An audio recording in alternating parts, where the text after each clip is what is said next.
Welcome back to the deep dive. Today we're really getting into something crucial, maybe even a bit hidden, affecting modern New Zealand homes. We've pushed hard for energy efficiency, making houses super airtight, great for warmth, right? But it seems we've created a new monster, internal moisture. That's exactly it. We've solved one problem, heat loss, but walked right into another. We've trapped all the moisture we naturally produce inside. It's not like we can stop producing it, can we? No, absolutely not. Think about it. Breathing alone puts out liters of water vapor. Then there's cooking, showering, laundry. Especially crammed into smaller townhouses, yeah, where there's less space for it all to dissipate. Precisely. And these airtight homes, well, they don't let it out. So where does it go? It must condense somewhere. It does. Yeah. You start seeing it maybe on windows first, but the real worry is where you don't see it.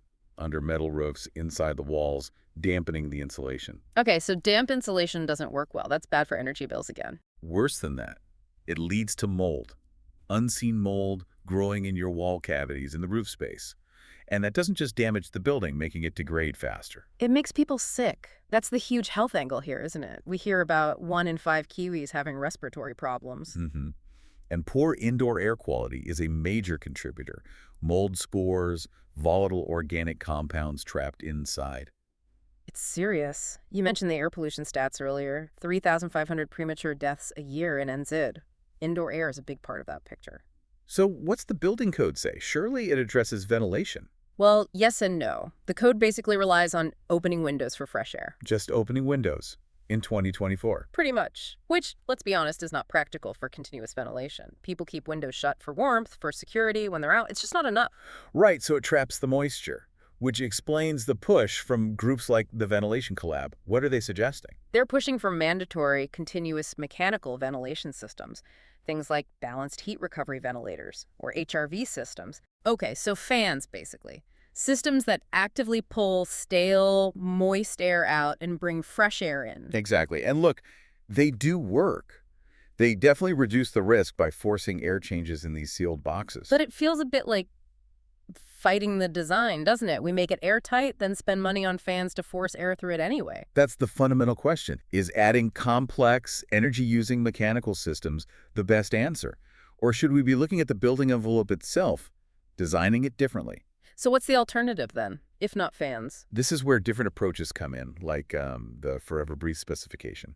It focuses on managing moisture passively. Passively, how does that work? Does it mean it's not airtight? No, that's the clever part. Yeah. It still achieves really good airtightness. We're talking maybe 2.6 to 3 air changes per hour, which is way better than standard code, maybe having your heating needs.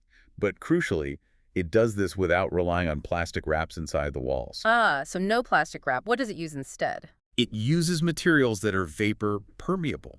Think of it like performance clothing, like Gore-Tex maybe. It stops the wind and rain, but lets your sweat vapor out. Okay, so the wall itself can breathe. In a way, yes. The system is designed so moisture vapor moving from the warm inside towards the colder outside doesn't get trapped by plastic. It can move through the structure. And materials like wool insulation can help manage that. Yes, exactly. Wool can absorb and release moisture. The vapor moves through, might get buffered by the wool, and then can evaporate away safely to the outside through specific pathways, like vented cavities. No buildup, no condensation inside the wall. So the outcome is no moisture getting trapped. Pretty much. No vapor congestion, which means no hidden condensation, no mold risk in the structure. This leads to much healthier indoor air quality. That's why it gets ticks like the Asthma Society's sensitive choice label. And it helps the building last longer too, I suppose, if it's not getting damp internally. Absolutely. Using durable, moisture-tolerant materials like, say, magnum board sheathing, which handles water really well, adds to that long-term resilience. You get healthy air in a durable structure. So wrapping this up, it feels like the conversation needs to shift. Achieving healthy, efficient homes isn't just about sealing them tight. Right. It's about intelligent moisture management. We need to look beyond simply meeting a minimum air tightness standard and maybe adding fans as an afterthought. It makes you wonder, doesn't it, if this internal moisture is kind of the next leaky building crisis waiting to happen. Well, that's the provocative thought, isn't it? Should we be mandating active ventilation systems to fix a problem created by air tightness? Or should we be mandating building systems, materials, and designs that allow the house itself to breathe and manage moisture safely from the start? Something to think about.